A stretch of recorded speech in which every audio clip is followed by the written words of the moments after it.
नमस्ते friends, आपलं स्वागत आहे माझ्या चॅनलवर. आजच्या एपिसोडमध्ये काय घडतं ते आपण पाहूया. स्वामी अनंताकडे येतात आणि अनंता पारायण चालू करतो. हे सर्व महाराज बाहेरून पाहत असतात आणि म्हणतात, तात्यासाहेब, या स्वामींना माहीत नाही आहे की हे काय करत आहेत आणि हे सगळं कोणत्या दिशेने चाललं आहे. आणि तसेच दुसऱ्या दिवशीही सेम घडतं. पारायण चालू होतं. त्यानंतर महाराज अनंताला म्हणतात, अनंत महाशय, तुम्हाला काम चुकवायचं होतं, पण स्वामींनी तुम्हाला बरोबर कामाला लावलं आहे. त्यावर अनंता म्हणतो, हां, मी काय करतो ते पहा.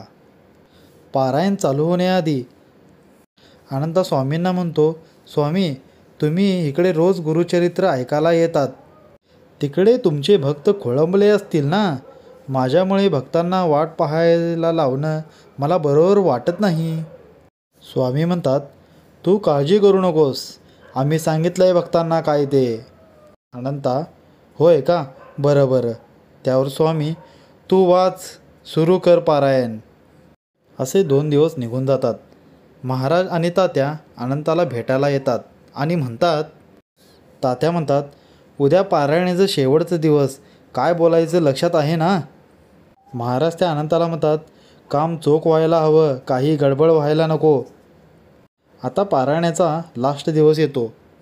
स्वामी तिथे येतात. अनंता पारायण चालू करतो. पारायण संपल्यानंतर अनंता म्हणतो, आज गुरुचरित्राचं पारायण संपन्न झालं. आता उद्यापन.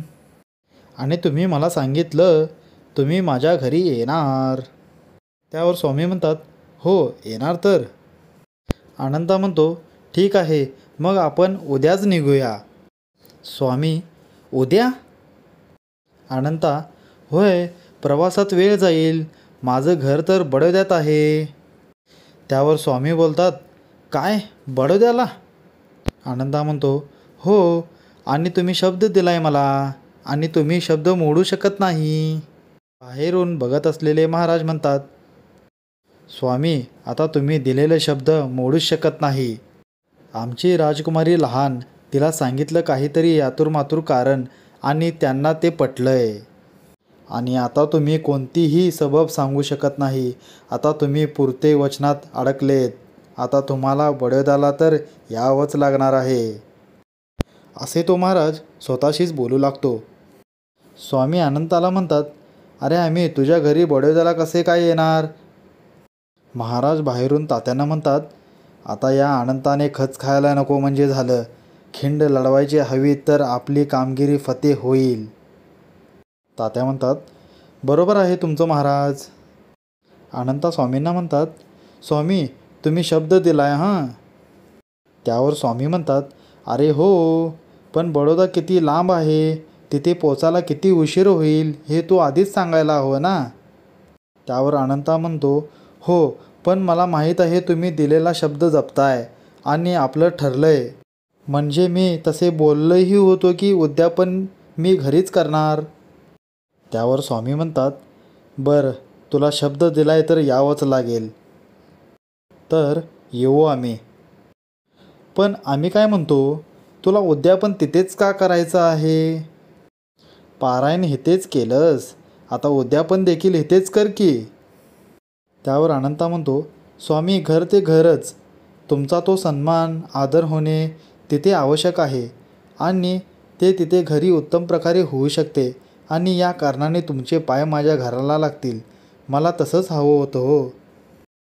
स्वामी म्हणतात, हो का, नेमकं तुझं घर आहे तरी कसे. अनंता घरचे वर्णन करून सांगतो. त्यावर स्वामी म्हणतात, वाह वाह वाह, अरे घर तुझं अगदी सुंदर वाटतंय, अगदी तुझ्या बोलण्याप्रमाणे. येऊ हं आम्ही तुमच्या घरी. आता आपण पाहतो, राजकुमारी काकूस म्हणते, अरे वा, किती छान केस रचना करतेस तू काकू, मला ही स्वामींना दाखवायचं आहे, चला ना तिकडे. त्यावर त्यांचे काकू म्हणतात, आधी आपण तुझ्या आबासाहेबांना विचारूया, मग जाऊया, चालेल ना. तेवढ्यात तिथे महाराज येतात आणि बोलतात, आनंदाची डोई फुले आनंद तरंग. राजकुमारी मनात बोलते, हे इतके आनंदात का असावेत बरं. महाराज म्हणतात, राजकुमारी, आज आपण खूप आनंदात आहोत. अहो, चला आता बडोद्याला निघायची तयारी करा. आपण उद्याच बडोद्याला निघालोय. तेवढ्यात काकू म्हणते, मल्हारराव, बरं झालं तुम्ही स्वामींना बडोद्याला नेण्याचा हट्ट सोडला. त्यावर राजकुमारी म्हणते, पण आम्ही नाही येणार स्वामी आजोबांना सोडून. तुम्हाला जायचं असेल तर जा. आम्ही स्वामी आजोबांसोबतच राहणार आहोत. राजकुमारी, म्हणजे? त्यावर महाराज म्हणतात, असं? आणि तुमचे स्वामी बडोद्याला आले तरीही तुम्ही इथेच राहणार का? त्यावर महाराज म्हणतात, अहो राजकुमारी, काळजी सोडा आता. आम्ही तुमच्या स्वामी आजोबांना तिकडेच आणणार आहोत आणि तुम्ही ते प्रत्यक्षात पाहालच. तेवढ्यात तिथे रामाचार्य येतात आणि महाराज म्हणतात, राजकुमारी, तुम्ही दोघे बागेत जा. राजकुमारी म्हणते, आम्ही स्वामींकडे जाऊन येऊ का? महाराज म्हणतात, स्वामी आता आपल्याकडेच येणार आहेत, तर तिकडे जायची काय गरज आहे? तुम्ही तिकडेच जा बागेत. आता त्या दोघी बागेत जातात. राजकुमारी म्हणते, चल आपण खेळूया काकू. पण खेळायचं तरी कसं? चेंडू तर आतच आहे. काकू म्हणते, तू थांब इथे, मी चेंडू घेऊन येते. आता तिकडे महाराज रामाचार्यांना म्हणतात, रामाचार्य, तुमचा डाव अगदी योग्य होता आणि त्या भैरूप्यानं आपलं काम एकदम चोख केलं आहे.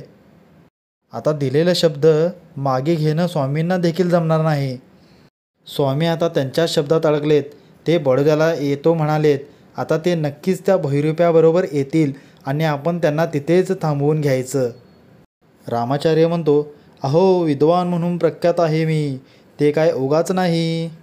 असे कित्येक सल्ले दिलेत कित्येकांना आणि ते मार्गी देखील लागलेत. त्यातील हा एक. आणि महाराज, माझं दक्षिणे मात्र विसरू नका हां. त्यावर महाराज म्हणतात, रामाचार्य, तुम्हाला तुमची दक्षिणा मिळणार.